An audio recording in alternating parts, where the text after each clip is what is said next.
presentation ni Jewel. Thank you, Jewel. And good morning once again, church. Hallelujah that we are here once again in the presence of God. So, He is great and greatly to be praised. Amen?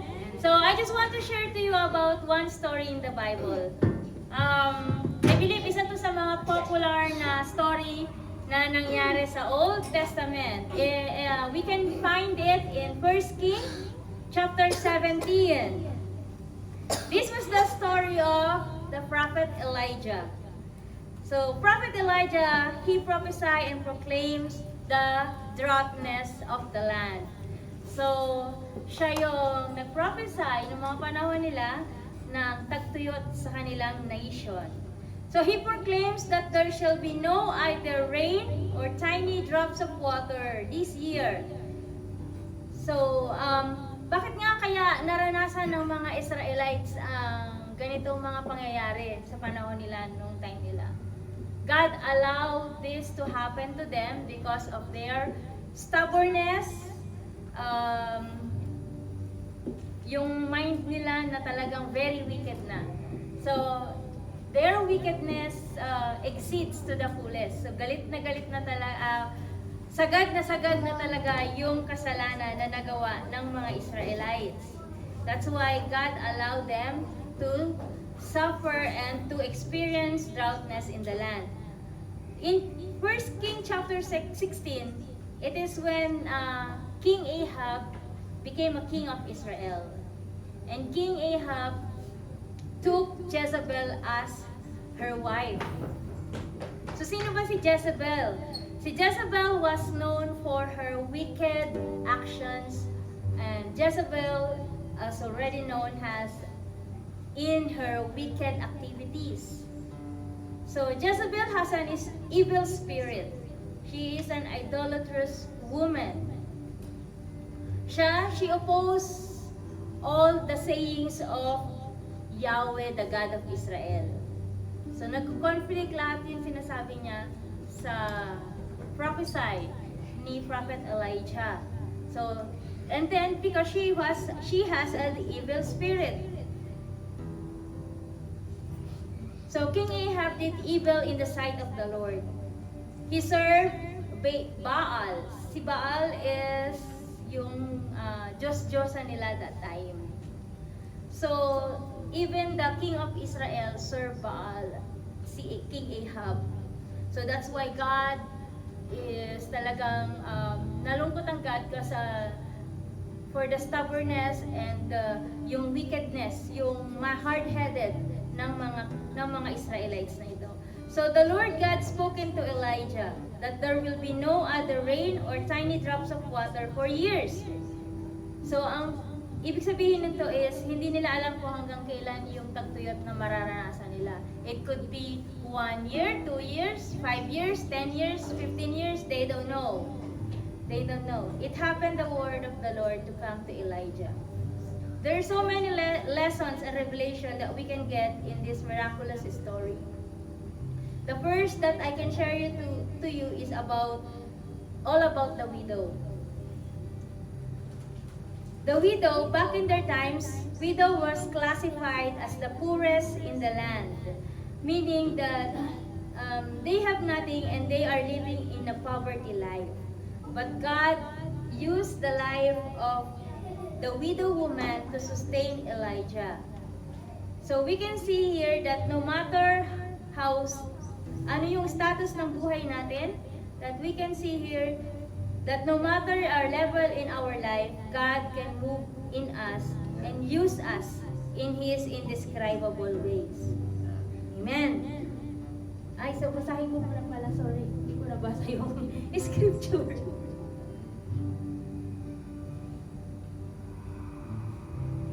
Mga scripture natin is 1 Kings chapter 17 verse 9 to 12.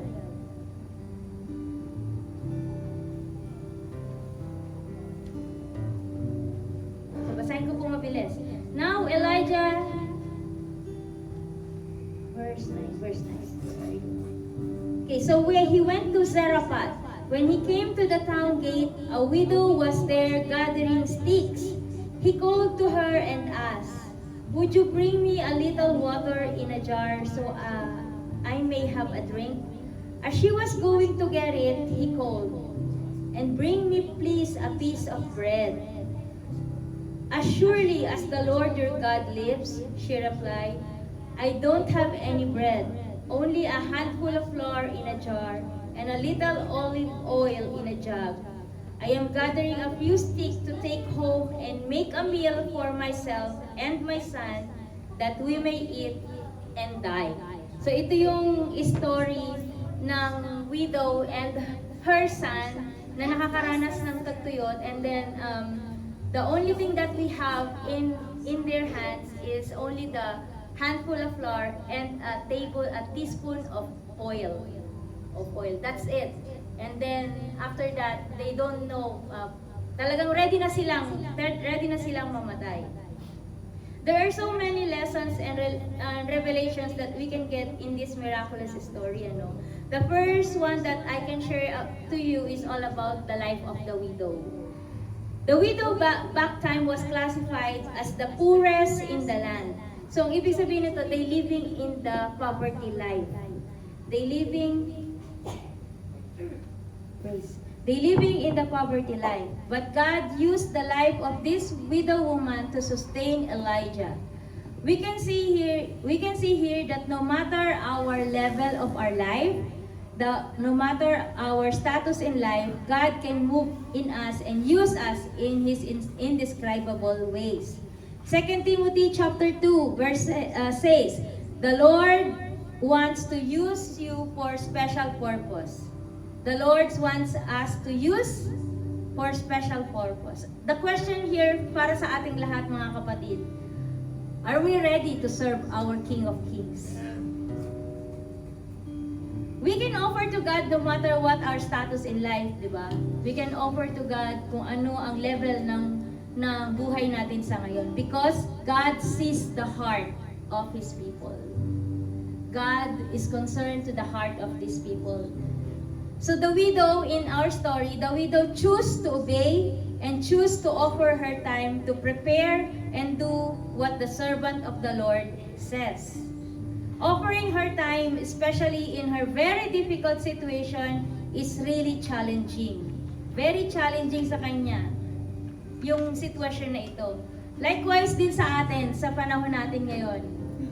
We all encounter struggles, issues, situations in life, problems in life, which sometimes we don't understand, which sometimes we don't know what to do. But God is asking us now, despite of all these hardships, despite of all these troubles, are we still ready and able to offer our time to Him? Are we still ready to offer our days and strength to our God? Amen. Hebrews 12:2. Looking unto Jesus, the author and finisher of our faith, fix our eyes to Jesus alone. Psalm 46, sabi niya, "Be still and know that I am God." And in Isaiah 41:10, "Fear not, for I am with you. Be not dismayed, for I am your God. I will strengthen you. Yes, I will help you. I will uphold you with my righteous hand." So that's the first lessons na makuha natin. And the second lessons is yung resources na meron yung widow woman na ito. The widow woman has only a handful of flour in a bin and a little oil of jar. Pag-imagine natin kung gaano karami yung flour, handful of flour.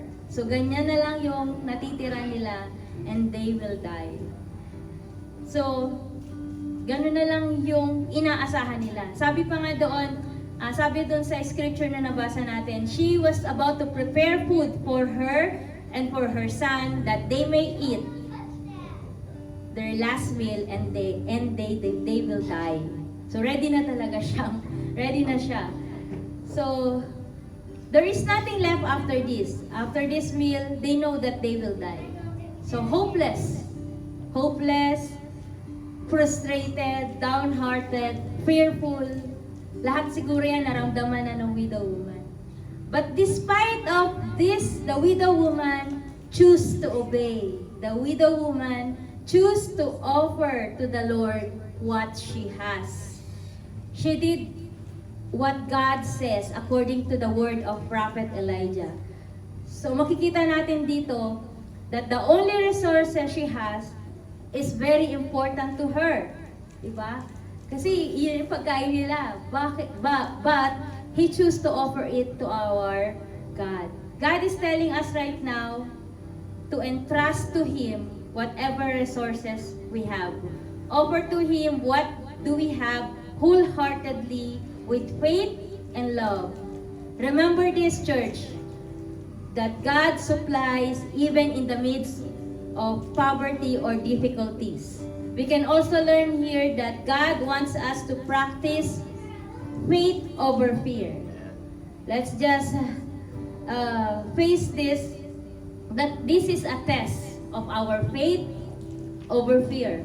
Prophet Elijah said to her, ito yung sinabi ni Prophet Elijah dun sa widow woman, "Do not fear, thus says the Lord, the God of Israel, that the bin of flour shall not be used up." Ibig sabihin that the bin of flour will not gonna be empty, nor shall the jar of oil run dry. Your jar of oil will not gonna run dry until the day of the Lord sends rain unto the earth. Wow! What a great promise, di ba? Pero bago mapangyari yung promise na yon, merong kailangan gawin yung widow woman. What is the widow woman needs to do? Di ba? He needs to obey, he needs to trust, and he needs to be not afraid. Yan ang pangako ng God that hindi siya pagkukulangin. Have faith in God, church, sa mga oras na ito. Have faith in God in every resources we have. Do not fear. For the Lord our God is able to do exceedingly abundantly above all that we can ask or think. Let us trust God even in small things. He is our powerful provider. And you know what happened after she offered her resources to God? Sabi sa verse 15, she went away and did according to the word of Elijah, and she and her household ate for many days. The bin of flour was not used up, nor the jar of oil ran dry, according to the word of the Lord, which He spoke by prophet Elijah. Amen. So when we obey the command of the Lord, it is all for our own good. Amen. So let us offer to Him what resources we have, big or small, because our God is the God of multiplication. Whatever we have right now, if we entrust it to Him, He can multiply it and overflow it. God wants us to live in the abundance of His love and His blessings. So keep the faith and trust God every day in our life. Trust Him in all aspects of our life. Our God never changed. If He provided before, He will also able to provide today. So let's just trust in Him completely. Amen. To God be all the glory. So let's all stand and let's all praise and give the praise and worship that belongs to our living God. Amen.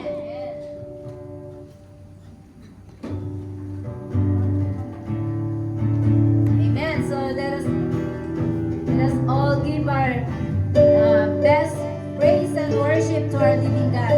Amen.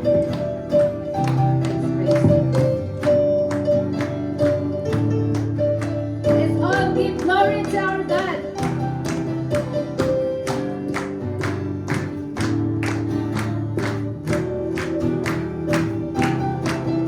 How beautiful are you, Lord? Is your word,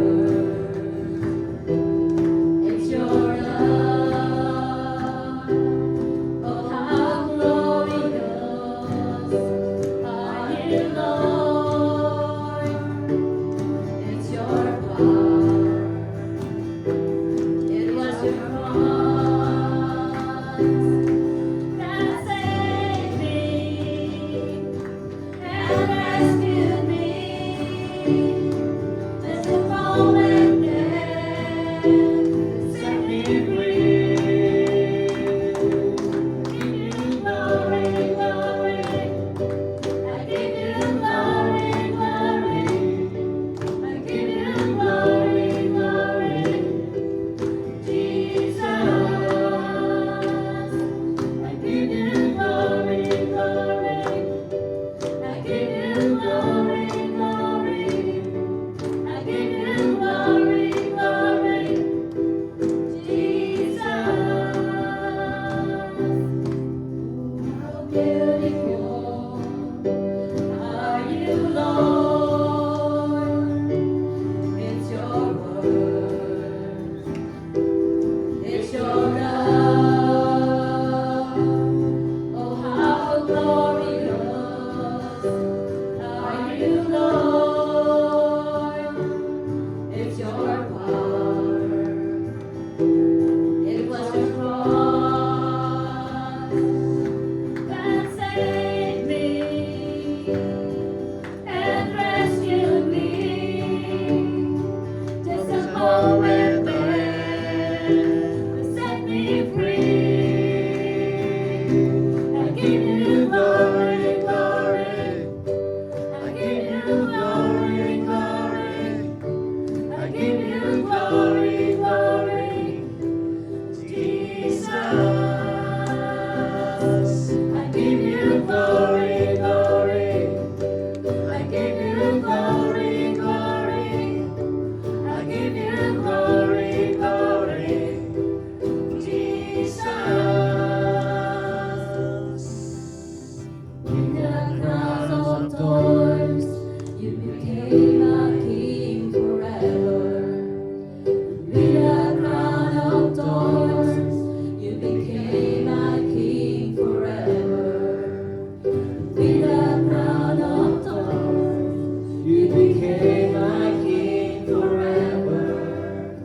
With a crown of thorns, you became a king forever.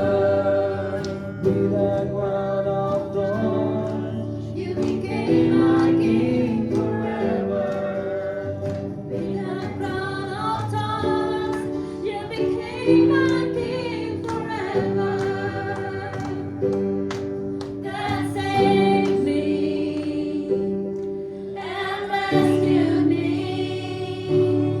Just a moment there, set me free. I give you glory, glory. I give you glory, glory. I give you glory, glory. Jesus, sa'yo ang karangalan, ang kaluwalhatian, ang kapangyarihan. Jesus, sa'yo ang karangalan, ang kaluwalhatian, ang kapangyarihan. Jesus, I give you glory, glory. I give you glory, glory. I give you glory, glory. Jesus. Yes, oh God, hallelujah. We give you glory, O Lord. And we continue to give you praise. Jesus. Hallelujah. We thank you, O Lord God. We honor you, O God. And we will just continue to honor you. Praise your name, O God, in this place. Hallelujah. Hallelujah, Jesus. So come on, church. Let's just offer ourselves, our life to Jesus. He is worthy. He is worthy to be praised. He is worthy to be honored. Siya lamang ang mapurihan, maparangalan sa ating kalagitnaan sa mga oras na ito. Amen. Hallelujah. Jesus.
Jesus. You are worthy, God.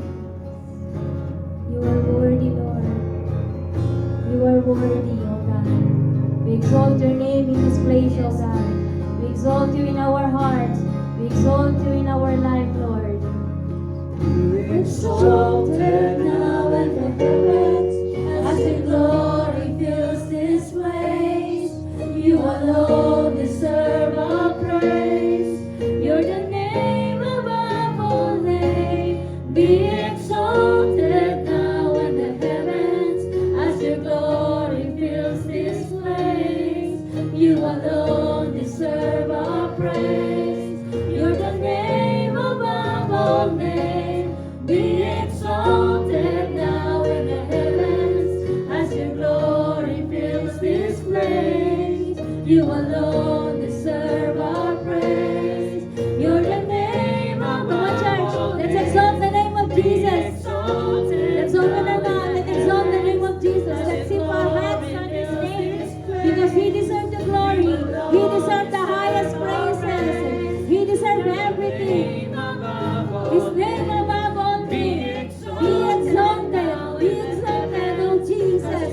Be exalted in our life. Be exalted, oh God. Deserve our praise. You're the name above all names. Be exalted. Come on, church. The heavens, as your glory fills this place. You alone deserve our praise. You're the name above all names. Be exalted now in the heavens, as your glory fills this place. You alone deserve our praise. You're the name above all names.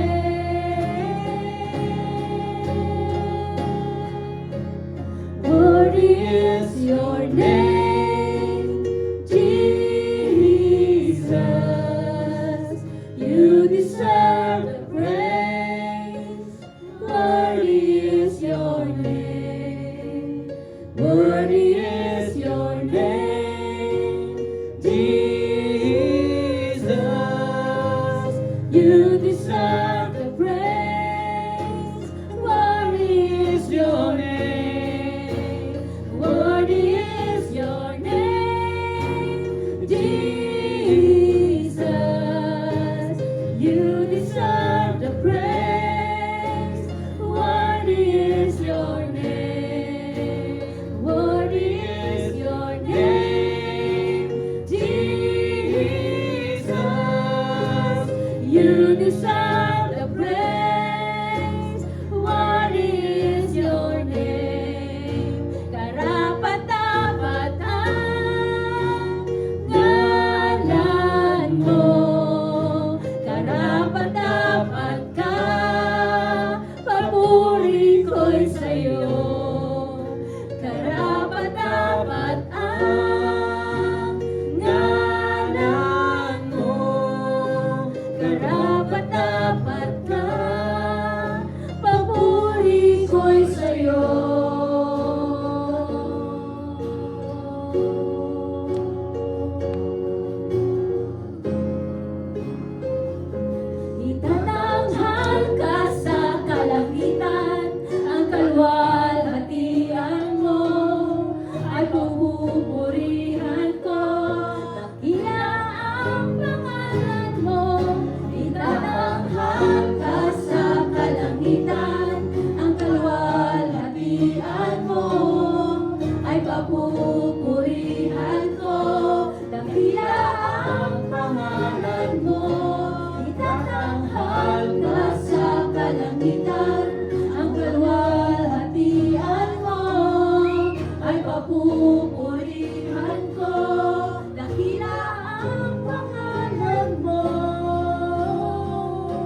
karapat-dapat ka, papuri ko'y sa'yo.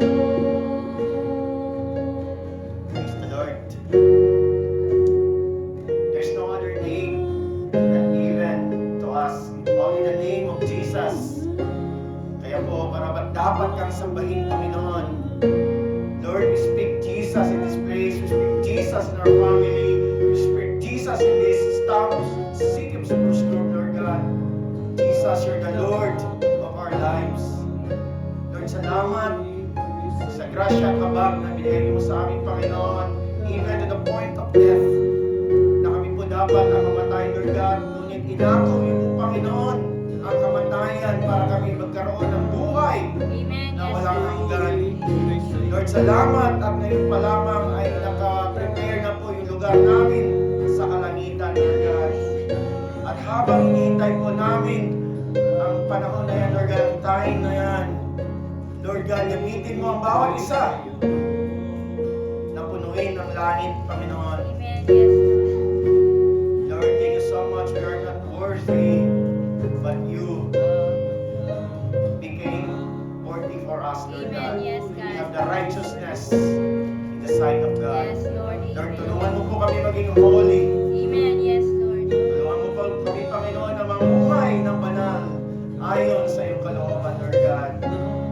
Lord, as we listen your words today, also, Panginoon, we hope and pray, Lord God, that Peter's instruction, practical tips given to us, Lord God, ay may pamuhay po namin kung paano po kami mamuhay before God our Father. Yes, Lord. And Lord God, we give up to you also, Panginoon, the resources, the tithes and offering, Lord God, na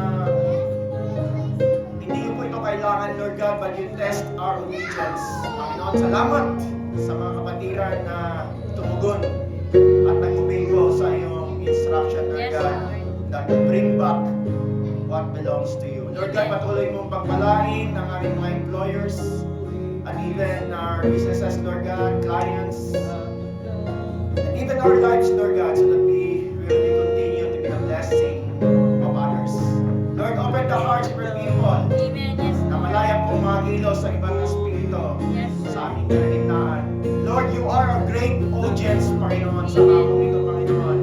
Wala po kami ibang parangalan, kundi ikaw lamang, Lord Jesus. Because you deserve the highest praises. You deserve the highest glory. Yes, Lord. We exalt your name above all names. Thank you so much. And we declare victory in this message. Yes, Lord. In Jesus' marvelous, beautiful name, awesome name. Amen and amen. Amen. Isang magandang umaga po, mga kapatid. And I hope napasaya natin ang ating greatest audience sa umaga nito. Hindi po yung katabi ninyo, hindi po ang bawat isa, but yung ating Panginoong Jesus. Amen? And yan po ang treat natin palagi pag nag-worship tayo, na mag-glorify natin ng God. Amen. Because I believe as we bless God, He will bless us. Yan lang po, kasimple ang equation. So, ang kagandahan lang din po sa ganitong setup ay kilala natin ang bawat isa. Ini-imagine ko kanina, kilala ko ba ang bawat pangalan? And I praise God, alam ko bawat pangalan ng bawat isa. Pag marami kasi hindi na malaman ang pangalan. But I would like to remind you na meron po tayong Stony Plain Church every 12 o'clock. So gusto niyo pong mapuspos at pumunta po kayo doon after that. At kung hindi naman kayo available in the morning, pwede po kayo sa hapon. So lahat po na ginagawa natin is free will. Amen? Hindi po tayo namamawersa, nandito kayo doon. Ano, is free will, may piling po kayo. Pero kung gusto niyo mag-grow, tulungan po natin ang bawat sarili. At mag-engage po kayo sa ministry. Praise God, KC. And it's only the beginning.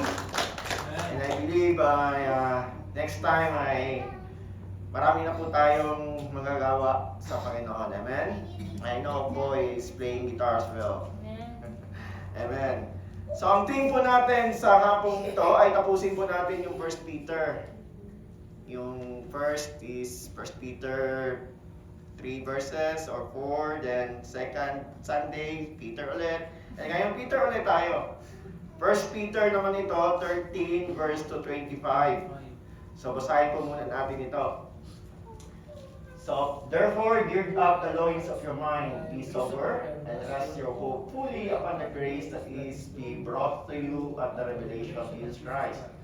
As obedient children, not conforming yourselves to the former lust as in your ignorance, but as he who called you is holy, you also be holy in all your conduct, because it is written, be holy, for I am holy.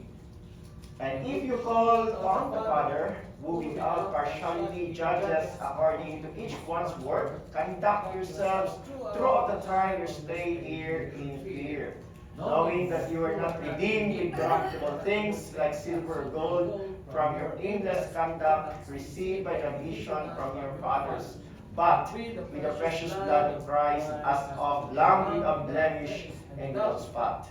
He indeed was foreordained before the foundation of the world, but was manifest in these last times for you, who through him believe in God, who raised him from the dead, and gave him glory, so that your faith and hope are in God.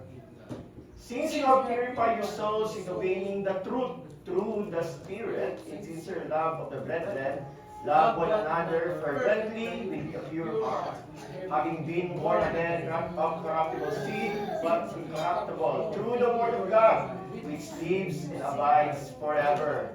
Because all flesh is as grass, and all the glory of man as the flower of the grass. The grass withers, and its flowers falls away. But the word of the Lord endures forever. Now this is the word which by the gospel was preached to you. So glory to God for reading His words. Amen? So ang team po natin ngayon, kinuha ko po sa subtitle. Kasi pag ang Bible natin, halimbawa New King James Version, may mga subtitle siya. So ang team natin, subtitle po nito is Living Before God Our Father. Ibig sabihin, ang mamuhay sa harapan ng Diyos. So ang title po natin, Be Smart. Be Smart. Meron pong kasabihan sa mundo na work smart, not hard. Pero mas maganda yung work smart na work hard pa. Amen? Yung smart way of working, na-apply din po sa employers natin. Kasi gusto ng mga employers natin na makauwi tayo ng safe and sound, di ba? I know, Cargill, mga malaking company, ang safety nila in place talaga. Ayaw nilang maipit tayo sa machine, di ba? Sir Chona, mga ganun. Gusto nilang makauwi tayo ng safe and sound sa ating family. Kaya nag-innovate sila ng mga smart ways, mga machines, robots, and hopefully, sabi nga nila, palitan yung tao in the future ng AI. Pero hindi pa rin naman, magamit pa yung pakilipan ng volume konti. And, ganun din po ang as a born again Christian. Si Pedro ay nabigay ding mga smart tips for us. Para po, paano tayo mamuhay before God our Father. So, kung tingnan po natin yung ating previous messages, yung una yung Who am I? Isang tanong sa sarili kung sino ba tayo sa harapan ng Diyos. At naunawaan natin na we are special, creation of God among all the creations. We are elected, chosen, and we are sanctified by the Holy Spirit. Dalawang order yung sanctification. Yung isa is yung positional, perfect tayo sa heaven. And ang number one sanctification is progressive, yung process. And of course, we are designed to do for good works. And we are destined for multiplication and greatness. And lastly, last Sunday, ang topic po natin is genuine faith. A faith that saving faith. Faith for salvation. Nawa yung end result ng ating faith na meron tayo ngayon is salvation. Amen? Yung fullness of salvation one day na pupunta tayo sa langit kasama ang ating Panginoong Jesus. At of course, expected na yung faith natin na meron ngayon, if it's genuine, it will be tested by fire. Katulad ng gold na meron kayo ngayon, it was tested, purified by fire para ma-remove ang impurities. So kung ang faith nyo is tested, it's a genuine faith, mga kapatid. So sabi po yan ng Bible, it will be tested by fire. And today, we'll be talking about smart way of living before God, our Father. Are you ready? Amen. So, ang SMART po ay isang acronym. Ang SM is one subject and ART. So, apat po na points po ang ating pag-usapan ngayon. So, may relo po ako sa harapan, so hindi po tayo matagalan. Amen? Kasi meron po booking dito ng 12:30. Amen. So, number one na tips na bigay sa atin ni Pedro, and I believe it's inspired by the Holy Spirit, kasi po ang Biblia, although sulat ito ng mga 40 to 44 authors, so correct me if I'm wrong, but it's all inspired by the Holy Spirit. Hindi ito basta wisdom lang. Inspired by the Holy Spirit ito. Hiningan ito ng Holy Spirit. And even, sabi sa John, the Word of God is Jesus Himself. Amen? So 1 Peter 13a, sabi dito, gird up loins of your mind, be sober, therefore preparing your minds, or be sober, and rest your hope fully upon the grace that is be brought to you at the revelation of Jesus Christ. So tingnan po natin isang version, kasi sa ESV, ito na munang isang version. Therefore, prepare your minds for action and being sober-minded. So number one, be sober-minded. So sa Tagalog, sa Tagalog, basahin natin, kaya nga ihanda ninyo yung isipan, gaya ng pagbigkis ng baywang, magkaroon kayo ng maayos na pag-iisip. Hopefully, dumating tayo sa church na to na maayos na ating pag-iisip. Pero hindi naman expected talaga na sometimes we are confused, we are anxious, we are troubled. But don't worry mga kapatid, kung gano'n ang situation nyo dumating dito sa church na to, I believe na paglabas ninyo ay magkaroon na kayo ng kapayapaan. Kasi Word of God po ang ating i-preach dito. As long as you digest, you observe and understand deeply the Word of God. And I believe you will be having a sober or peaceful mind. And if you came here as having a peace of mind, congratulations. Kasi dumating ka dito ng may kapayapaan sa isipan. Amen? Ang ibig pong sabihin kasi ng sober, it's clear, it's calm, it's cool, and cheerful. Kumbaga, malinaw yung isipan natin, hindi cloudy, cool, hindi mainit, and of course, masaya. Although hindi natin makikita yung saya sa ating isipan, di ba? But it will manifest in our faces. So, I know na naranasan ninyo na pumasok sa work na may troubled mind. Yung may problema sa bahay, siguro nag-away kay ni best friend o ni Mr. o ni Mrs. Dala-dala niyo po yung troubled mind sa trabaho. Anong nangyari sa workplace? Damay-damay na. It affects our emotion, right? Naging grumpy ka na, yung always sad face, sabihin nila, sad face. Tapos, kasi yun ang nasa isipan mo eh. So, nadamay na yung emotion mo, nadamay pati behavior mo. Sa behavior mo, naging magalitin ka na, konting kirot, or something like that, ay nagiging quarrelsome ka na. So, yun po, kasi nadala natin sa workplace. Kaya, di ba importante talaga during COVID times, after that, ang employer, they emphasize our mental health, di ba? Meron ang mga benefits sa ating mga, I don't know what's your benefits sa amin, Blue Cross. In-emphasize na nila yung mental health. And, alam niyo ba yung men in uniform, yung mga police, sundalo, napakatindi ng kanilang neuro test. Kasi may hawak silang armas eh. So matindi po yung ang test na pinagdaan nila. And ayon sa balita, alam ko na sundan niyo po yung pangyayari kay Duterte na nakakulong ngayon. Actually, meron na sa dapat hearing, pero nagkaroon ng cognitive, ang reason nila, yung cognitive ailment si Duterte, kaya hindi na siya makastand in trial. So, importante po talaga mga kapatid na meron tayong malinaw na pag-iisip. But don't worry, sabi ko kanina, kung wala kayong malinaw na pag-iisip, alam ko po ang Prince of Peace ay magbigay ng linaw sa inyo. Amen? Amen. Alam niyo po, yung first preaching ng Lord Jesus Christ after He was tempted by the enemy in the wilderness, nag-prayer, fasting pa siya doon ng 40 days and 40 nights. Ang first preaching niya, sabi niya sa Matthew 4:17, from that time, Jesus began to preach and to say, repent, for the kingdom of heaven is at hand. Sabi niya, magsisi kayo. Baguhin ninyo ang inyong pag-iisip. Unang-una, kaisipan talaga ang punto. Amen?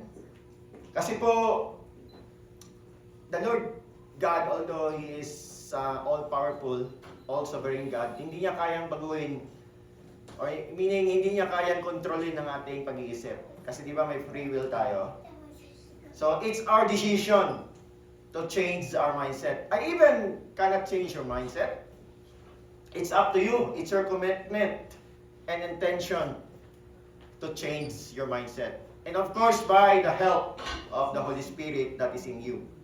Kasi po yung word na repent dyan, ang ibig pong sabihin niyan ay metaneo.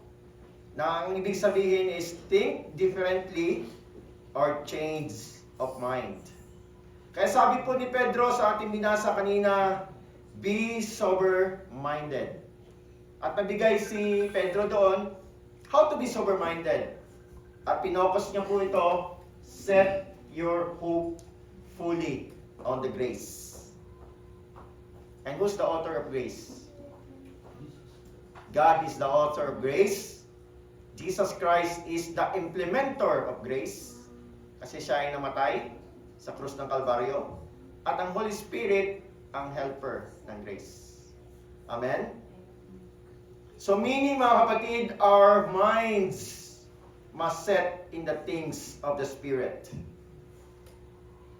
Sabi nga po dito sa next verse, for those who live according to the flesh set their minds on the things of the flesh, but those who live according to the Spirit set their minds on the things of the Spirit.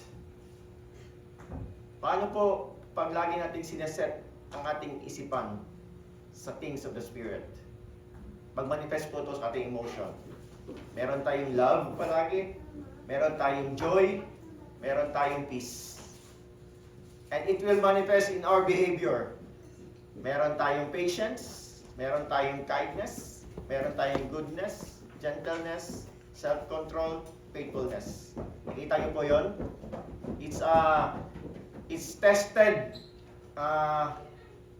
by the psychologists. Although parallel siya sa biblical, but ayon sa psychology, kung ano yung iniisip talaga natin, maapektuhan yung ating emotion at behavior.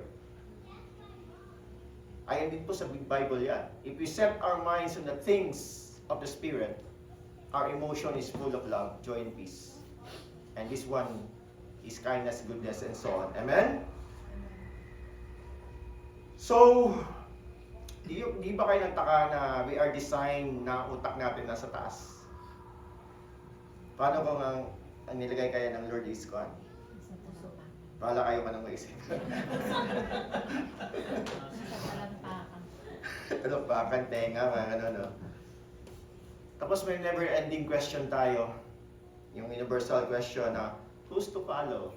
Heart or mind? Wait. The heart is very deceitful, so God give us a mind to. Amen? Universal question na minsan ay isang araw nating pagdebatihan. Doon ano masusunod? Isipan o puso? Pero may mga obvious naman na truth na pwede nating i-answer agad. Halimbawa, mahal mo ang isang tao, pero may asawa naman siya. So, paano yun? Puso o isipan? Obvious naman, di ba? Isipan. Amen?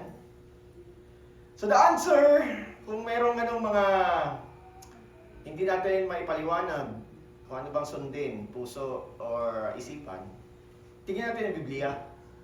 2 Corinthians 10:5, sabi po dito, casting down arguments and every high thing that exalt itself against the knowledge of God, bringing every thought captivity in the obedience of Christ.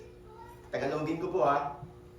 Ibinabagsak nito ang pag-iisip at bawat matataas na bagay na nagtataas sa kanyang sarili laban sa kaalaman ng Diyos. Iadala nitong alipin ang bawat kaisipan patungo sa pagsunod kay Kristo Jesus. So kung mayroon kayong mga decision making na mabigat, na confused kayo, ang final say is the Word of God. Is it God's will? Is it according to His knowledge? And at the end of the day, it's still your final decision. Maaaring magbigay lang kami ng Word of God, but in the end of the day, ikaw ang mag-decision para sa sarili mo. Because ang pag-decision din po sa ating, ang pagbigay ng decision sa ating mga kaisipan, or kung may gusto tayong gawin, timbangin natin. Hindi sa normal weighing scale, but sa weighing scale ng God. That's why, I know meron pa ba kayong 2020 cognitive system ngayon? 2020 pa ba yung ating kaisipan ngayon? Amen. Ipagamit natin kay Lord. Kasi one day, aminin man natin hindi, magkakaroon talaga tayo ng loss of memory. Kasi kung lang to tent lang to hindi to permanent. Si Duterte nga, ang galing dati ngayon, pero may loss of memory na siya. So as we aged gracefully, that's why before you start your memory or loss of memory, church, ipagamit nyo na kay Lord. Amen. Bago pa tayo magkaroon ng Alzheimer. Kasi may mga taong gustong magpagamit in their advancing years na, pero wala na silang capacity na magpagamit. So, I hope as we age gracefully, paggamit natin ang buhay natin sa ating Panginoon. Amen? Amen. And if your mind is still in trouble, double-minded, chaos, anxious, surrender everything to God. Amen. Cling to Jesus Christ, our Lord Jesus Christ. Sabi nga dito, bring every thought into captivity to the obedience of Christ. Bakit pa tayo nagkaroon ng troubled mind? Of course, dahil sa ating naririnig, sa ating nakikita. Bad report. Uso ata yung marites, di ba? Negativities. Ang sabi sa Biblia, ipa-capture natin agad yan. Pag na-capture nyo agad yan, hindi ito galing sa iyo, Lord. In the name of Jesus, I rebuke it. Wala kang karapatan sa akin. Hindi kita kailangan. In Jesus' name. Capture nyo agad yun before it captures you. Saan nagsimula ang addiction? Sa maliit na decision mo na tumikim. I know, meron tayong mga addiction before. I am addicted before, yung high college siguro, yung mga pag-iinom. Kasi nagsimula sa tikim-tikim. Kaya kuha nyo na.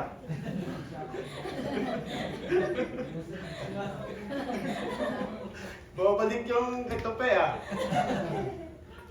Shackle? Hindi yan maintindihan ng mga Gen Z. Amen? Nagsimula sa patingin-tingin yun po. Hanggang sa, masarap pala. Hanggang naging addicted tayo. Small try until become a habit, then it becomes an addiction. Kaya po mga kapatid, sabi sa John 14:27, peace I leave you, my peace I give to you, not as the world gives do I give to you. Let your heart be troubled, let Let not your heart be troubled, neither let it be afraid. So if and when our minds full of Jesus, yung Jesus yung ating laging iniisip, yung His words, we'll be having a sober, clear, cool, calm mind. And we will be remain focused on Jesus. Because a sober mind is a Savior mind. Amen? Kaya pag pumunta kayo sa SM, sa Pilipinas, maalala mo ito. SM, sober mind, Savior mind. Amen? Lagi din sinasabi, punuin natin ng langit. Pero bago natin punuin ng langit, punuin natin muna ating kaisipan ng mga bagay na mga langit. Sober-minded is a Savior-minded. Colossians 3:2. Sabi po dito sa Colossians 3:2, set on minds on things above. At sabi po sa Isaiah 26:3, you will keep tayo, him and her, in perfect peace, whose mind is stayed in you, on you, because tayo, trust in you. So malinaw po, pag ang mind natin nakafocus sa ating Panginoong Jesus, sa kanyang grasya, pagmamahal at kagandahan loob, ay meron tayong kapayapaan. Amen. Hindi po ako nagsabi niyan, but ang Biblia, and I believe, and we believe the Bible. At ito nga po, Colossians 3:2, set your minds on things above, not on things on the earth. Kaya sabihin niyo sa katabi niyo, mga kapatid, be a Savior-minded. Amen. Ma-transfer yung kaisipan ni Kristo sa ating pag-iisip. So number 2, align with the Word. Sabi sa 1 Peter 14-16, as obedient children, not conforming yourselves to the former lust as in your ignorance. Sa mga driver, alam niyo po kung misalign na sasakyan ninyo, di ba? Yeah. Hopefully, conscious kayo dyan. Kasi meron niyang kabig sa kaliwa or kanan. So, kung malakas ang kabig sa kanan, malakas ang kabig sa kaliwa, misalign yan. At kung gusto niyo pa talagang subukan kung misalign, bitawan yung steering wheel. At pagpuntayan kung saan ang kabig, kanan o kaliwa. Ganun ang alignment sa sasakyan. Ganun din sa buhay Kristiyano natin. May turing natin na steering wheel is the Word of God. Pag bumitaw tayo sa steering wheel, which is the Word of God, may tendency tayo mag-drift, mag-sway in the left and right. That's why dapat naka-align tayo lagi sa Word of God, sa truth. Because sabi sa Biblia, pag hindi ka naka-align, may tendency ka na bumalik sa iyong former lust, sa dating yung gawi, dating ikaw. Sabi dito, not conforming yourselves to the former lust. Babalik ka sa dating mo ikaw kung hindi ka naka-align sa Word of God. Amen? Meron tayong mga former vices, bad habits, meaning babalik tayo sa pagiging ignorant. Sabi dito, as in your ignorance. Of course, hindi may iwasan sa business ng Canada. Ma-misalign talaga tayo minsan, di ba? But, kung misalign man yung ating walk, huwag tayong bumitaw sa manobela. Kasi babalik din tayo sa straight niyan. Huwag tayong bumitaw sa Word of God. Amen. Because ang Word of God ay manual po natin yan. Ang Bible, the best instruction before leaving earth. Our ignorance of the word of God is not an excuse for falling short or disobedience. Sino ba dito na pull over? Huwag naman sana in the future. Kung ibang sabihin sa police, "Police, I don't know the law." Or pwede sabihin, no English, no English. Pero yung pag sabihin natin, I don't know the law, meron palang law na ganito, hindi yan tatanggapin. Because malinaw po sinabos sa batas, ignorance of the law excuses no one. So ganun din po sa atin. Hindi natin pwede sabihin na hindi natin alam ang Biblia. Kasi po may nangangaral, pwede niyong basahin, pwede niyong pakinggan sa inyong app sa telepono. Kaya po, malinaw na sinabi sa Biblia, do not conform to your former lust. Maging align po tayo sa Word of God. Pero it's ironic itong verse na to. Kasi tinawag tayong obedient children. Pero as obedient children talaga, given naman yan, na sometimes talaga mayroon tayong drifting away. Liko sa kanan, liko sa right, or liko sa left, liko sa right. Then that's why mayroong gentle reminder dito si Pedro through the inspiration of the Holy Spirit na pinaremind niya sa atin dito na meron tinatawag na partial obedience. Kung partial obedience kasi, yung isang life mo nasa mundo, isang life mo nasa kingdom of God. Yan tinatawag na lukewarm Christian. Kaya po, ang expectation talaga sa atin kung paano tayo mamuhay sa harapan ng Diyos, dapat sold out. Yung serving natin, aligned to the Word. Pero in reality talaga, real talk, half-half po ating pagsaserve. 1/4, 1/2, 3/4. Hindi natin ibigay yung ating sold out serving kay Lord. At may warning si John the Beloved sa Book of Revelation. Basahin po natin. So then, because you are lukewarm, and neither cold nor hot, I will vomit you out of my mouth. Isang metaphor lang to Kung gusto mong papawi ang uhaw, maging cold ka. Kung gusto mong may karoon ng medicinal function, maging hot ka.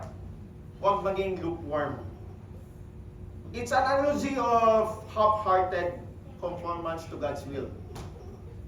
If we align ourselves to God's word, God's way, and God's will, our obedience is sold out. It's called sold out obedience. Ang aking perception sa pag-serve before is different sa aking pag-serve ngayon as I age gracefully. Habang kasi tayo nagkakaedad, ay nag-iiba na yung pananaw natin sa buhay. Di ba, retirement natin iniisip ngayon? So, ang kabataan, hindi pa siguro. Nag-iipon pa lang. Pero sa atin, retirement na Ganyan talaga ang buhay. As we age, iba na yung perspective natin. So, as I age, personally, I want to serve God. Yung mabigay ko yung quality service. Hindi yung tira-tirang service na lang. I hope, ganyan din po ang ating perspective as we grow. Bigay natin the best kay Lord. Amen? Yung maximum na ibigay natin. Of course, disclaimer lang, hindi talaga perfect. Meron talaga, hindi natin maibigay yung ating the best. Kasi under process pa tayo. Amen? So how about you, church? Are you aligned in the Word of God as you live before our God our Father? So, tingnan natin dito. In Canada, busy talaga tayo. We're working here, there, right? Wala nang masama doon. Kasi sabi nga ni Tupe, land of milk and honey ang Canada. But set aside some resources for the Lord sincerely and wholeheartedly.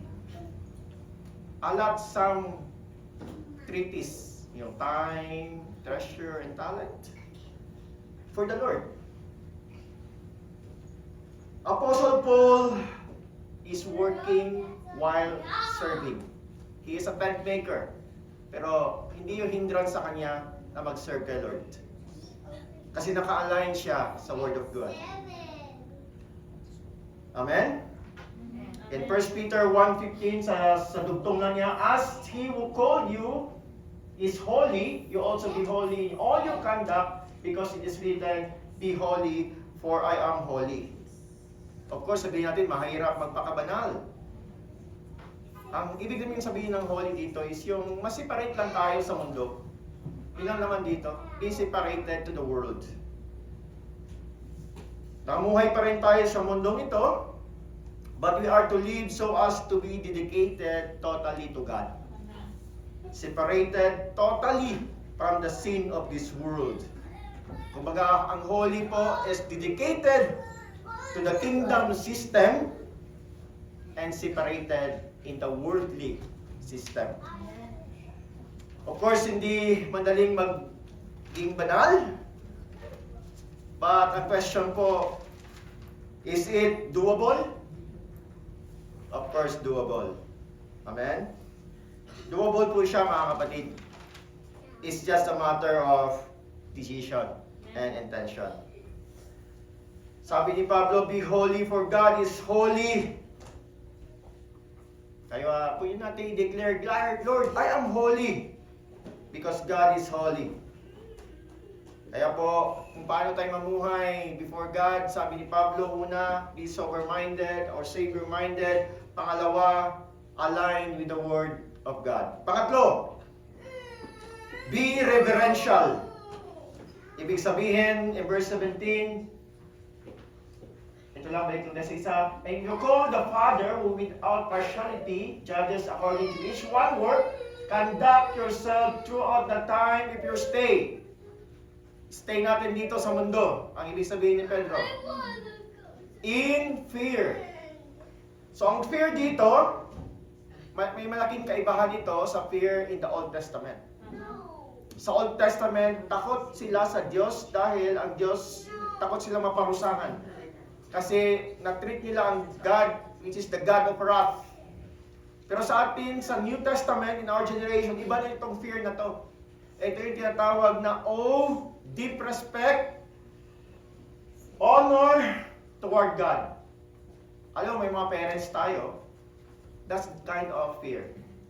Hindi tayo takot sa parents natin na maparusahan or mapalo, but we have the respect, awe, and trust toward our parents.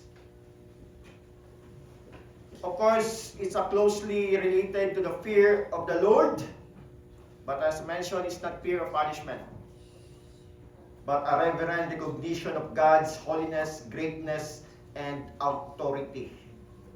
Kaya sabi sa Hebrews 12:8, therefore, since we are receiving a kingdom that cannot be shaken, let us be thankful, so worship God acceptably with reverence and awe. Sa Tagalog, tayo ay maghandog ng paglilingkod na kalugod-lugod sa Diyos na may banal na paggalang at pagkatakot. Amen. Amen. At nabigay po si Pedro dito ng mga indicators. Sabi niya dito na dapat ang behavior natin, kung meron tayong tinatawag na reverential behavior, we worship God with sincerity. Hindi tayo affected kung wala tayong katabi, kung konti tayo. Hindi natin ginagawa ito in ritual, but in awe and reverence. Amen. Then kung mag-pray tayo, it's a prayer of humility. Approach God in full, deep respect, acknowledging His holiness. So, because we are redeemed, purchased with the precious blood of Christ. Kung basahin natin ang 18:19, knowing that you were redeemed with corruptible things like silver, gold from your aimless conduct received by tradition by your fathers, but with the precious blood of Jesus Christ. Amen? Kaya po, sabihin niyo sa katabi ng mga kapatid, you are redeemed. You are redeemed. That's why po, a reverential way of living is having a redeemed attitude. Amen. Meron tayong tinatawag na redeemed attitude. Pag i-google ninyo or tanungin niyo si ChatGPT what is redeemed attitude, bibigyan kayo. Dami. Actually, yung ChatGPT, ginagamit ko siya in a good way. Kasi pag sinabi kasi yung GPT, it means generative, pre-trained transformer. Yan po yung meaning niya. Kumbaga, ang dami ng tao nag-type na hindi pa na-ask ang question, tinype na nila yung answer. Ganun po. Kaya po malaking business yung AI. Kasi lahat ng question na maaaring itanong ng tao ay na-type na nila yan. Kaya may sagot. So, generative, pre-trained transformer. But I acronym GPT to God's power and truth. And pwede natin gamitin ang ChatGPT in a good way. Pero huwag tayo maging tamad. Pag gumawa tayo ng mga ganito, sermon, huwag tayo umasa kay ChatGPT kasi wala siyang heart. Wala siyang puso. Amen? Para lang tayo nagbabasa. So, sabi po dito, if we have a redeemed attitude, we are full of gratitude instead of entitlement. We thank the Lord every day for what I have, for what we have, instead of complaining about what we don't have. May tendency tayo yan eh. Lord, bakit wala akong ganito? Pasalamatan mo na lang meron ka. Amen. Amen? Amen. Naghanap tayo sa wala. Lord, ba't wala siya? Eh, i-treasure mo na lang merong kakarabi ngayon. Amen. Amen? Then, number 2, you have humility instead of pride. And you have forgiveness instead of bitterness. You have this way? No, right? Forgiveness instead of bitterness. Amen. Sorry na, example kita nga ngayong araw to. Amen. So, redeemed attitude is Christ-centered. And we declare this to History Play as First Group Church. We are Spirit-led, we are godly living, and we are Christ-centered. Amen. So, that's a redeemed attitude. So, we learned already, sober-minded, number 1, or Savior-minded. Number 2, aligned with that word. And number 3, reverential or redeemed attitude. And lastly, true, that's Holy Spirit. Malinaw po yan. Since you have purified your souls in obeying the truth through the Spirit, in sincere love of the brethren, love one another fervently with pure heart. So we can live and have confidence in living before God because we have the Holy Spirit. Amen. End of the story. Or through the Spirit. Jesus stayed for 40 days, right? After his resurrection. But on 40 days, he ascended to heaven. But he never remained as orphan. Hindi tayo natiling walang tatay o walang kasama. But sabi ni Jesus sa John 14:6, I will pray the Father, and He will give you another helper and abide you forever. And we are the recipient of the promise. Yung Holy Spirit na sa atin na. Kinikip natin yung promise niya. Nasa atin na yung Holy Spirit. Another helper, meaning another God. Yung meaning ng another dyan. Meron tayong God the Father, God the Son, God the Holy Spirit pa meron tayo. Amen? Na-remember niyo po yung kanta na pangbata? Jesus is in you, Jesus is in me, Jesus in us, and He loves us. Amen? Therefore, we should be like Him, to love each other as He loves us. Yun, makikita natin. Sincere love, love one another, fervently with a pure heart. Amen? Amen. Kaya tayo nagmamahal lang bawat isa, even our enemy, because through the Spirit. Di natin kaya magmahal pag walang Holy Spirit. Kaya po ang batas na summarize na sa isa, love. Di natin kaya memorize yung batas sa Old Testament. Kasi in our generation na summarize na sa love. Love your God, love your neighbor, and love yourself. Amen? So let's do a quick check. Do you love God? Check. Amen. Amen. Do you love yourself? Check. Amen. Do you love your enemy? Amen. Parang hindi ah. Amen. Amen. So if you genuinely experience being born again, it's not hard to love the unlovable. Kaya mo yan, Sister Lai. Kasi po ang favorite verse natin, we can do all things through Christ. Through Christ. And Christ living in us in the form of the Holy Spirit. Amen. Amen? That's why palaging through Holy Spirit. Amen. Through Christ. We become born again Christian through the Word of God, of course. and through the Holy Spirit who abides in us forever. Can you say abides forever? Abides forever. Amen. Walang forever, di ba? So, ang experience natin pagiging born again talaga is through the Holy Spirit, but yung word na preach sa atin. Kung puntahan natin yung verse 25, sabi dito, but the word of the Lord endures forever. That is the word by which the gospel was preached to you. Yung word talaga na preach sa atin, pero it's the movement, it's the conviction of the Holy Spirit. That's why nag-decision tayo, Lord, I will accept you, I will receive you as my Lord and Savior. Amen? Sabi ko kanina, walang forever. Totoo yan. Totoo yan talaga. Walang forever. Kahit yung earthly relationship natin with husband and wife, hindi naman forever yan. Pero merong tell that do us part. Amen? Yung, kumbaga, ang kamatayan ang maghihiwalay sa atin. Amen? Kasi one day talaga, maghihiwalay talaga tayo. Pero, praise God, I don't know kung meron pa mag-asawa sa langit, di ko rin alam. Di ko kayang arukin. Alamin na lang natin pagdating doon, kung mag-asawa pa rin kayo dalawa doon. Di ko alam. Amen. Basta ang importante, nasa langit tayo. Amen. Walang forever, meron till death do us part, meron for better or worse. Amen. Yung mga promise natin, mga covenant natin sa harapan ng kinasal tayo. Even your thesis natin, yung cars, cash, and careers, will vanish someday. Amen? Yung ating 3Ps, mag-vanish din yan. Yung time, talent, treasure, mawala na yan. Yung ating 3Ps, yung ating power, position, and pockets, will vanish someday. Because sabi sa Biblia, all flesh is grass, and all the glory of man as the flower of the grass withers in flowers falls away. Ano lang matira? The word of the Lord endures forever. Kaya kung meron kang 3Cs ngayon, cash, cars, careers, meron kang 3Ps, power, position, and pocket, meron kang 3Ps, time, treasure, and talent, ipagamit mo na kay Lord.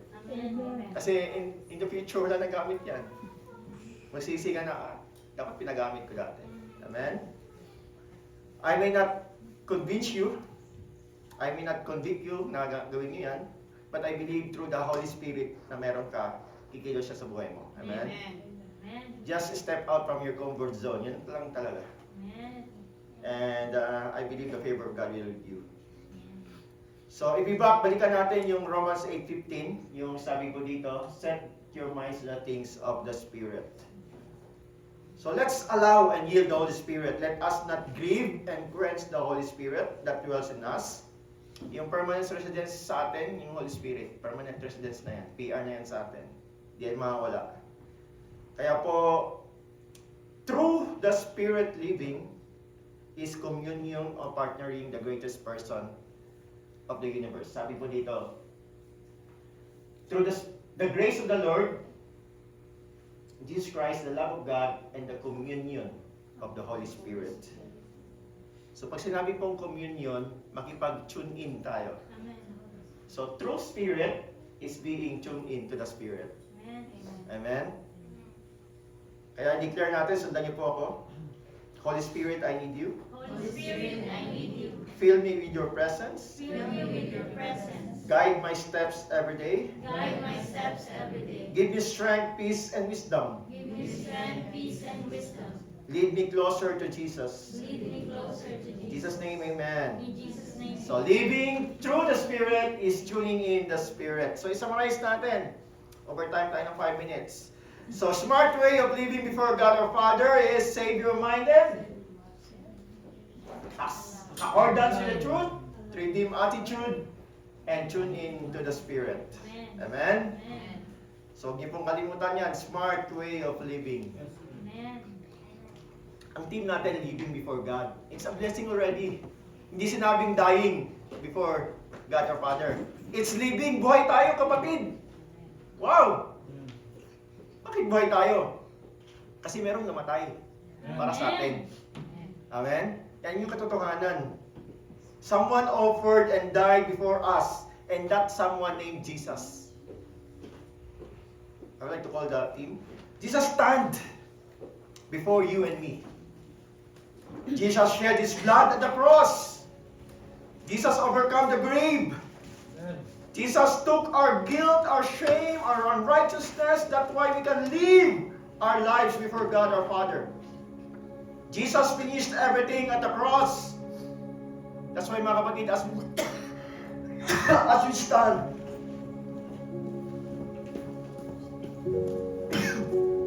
let's give Him the best praise and worship, the highest praise, the reverence. Let's sing this song with full of our hearts, full of adoration, full of thanksgiving, as we declare what Jesus did for us, and let's also declare total surrender to Him. Lord, here's my life. Mold and use me according to your ways, to your will, to your word. In Jesus' name. So let's sing this song prayerfully, mga kapatid. Oh Lord, you've searched me. You know my way.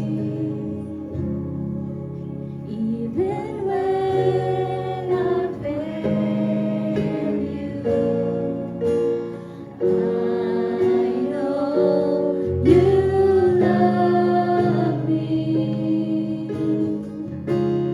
Your holy presence surrounded me in every season. I know you love me. I know you love me. At the cross I bow my knees, where your blood was shed for me. There's no greater love than this. You have overcome the grave. Your glory fills the highest praise. What can separate me now? You go before me. You shield my way. Your hands upholds me. I know you love me, 'cause I know you love me. At the cross I bow my knees, where your blood was shed for me. There's no greater love than this. You have overcome the grave. Your glory fills the highest praise. What can separate me now? At the cross I bow my knees, where your blood was shed for me. There's no greater love than this. You have overcome the grave. Your glory fills the highest place. What can separate me now? You tore the veil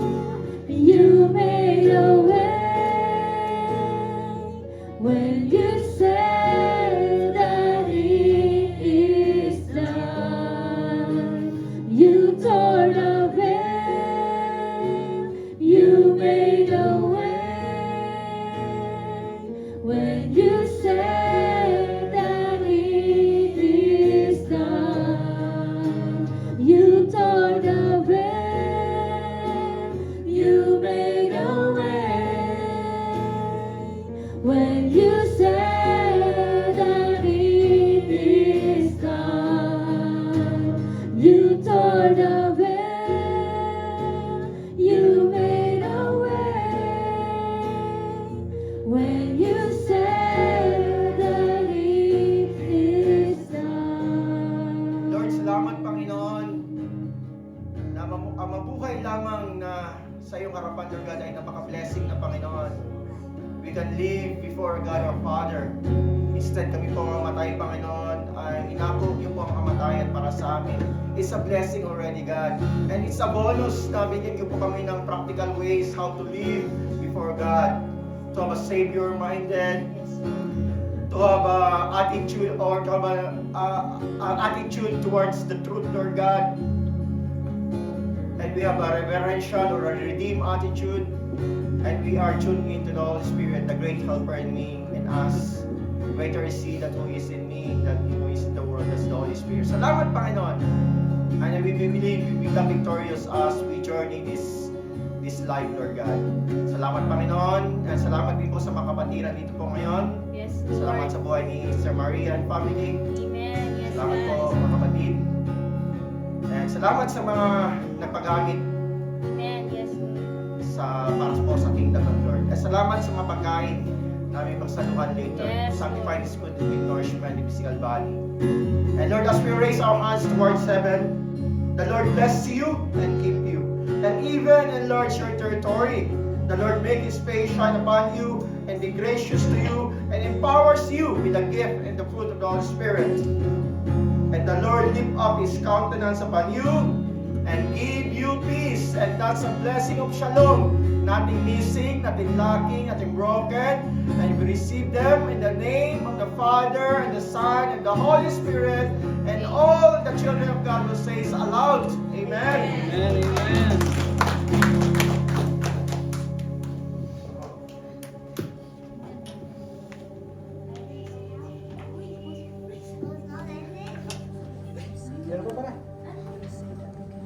Quick lang, quick. Praise God! So, let us give thanks to the Lord for this wonderful day and sa message na naibahagi sa atin. So, let us all give glory to Him.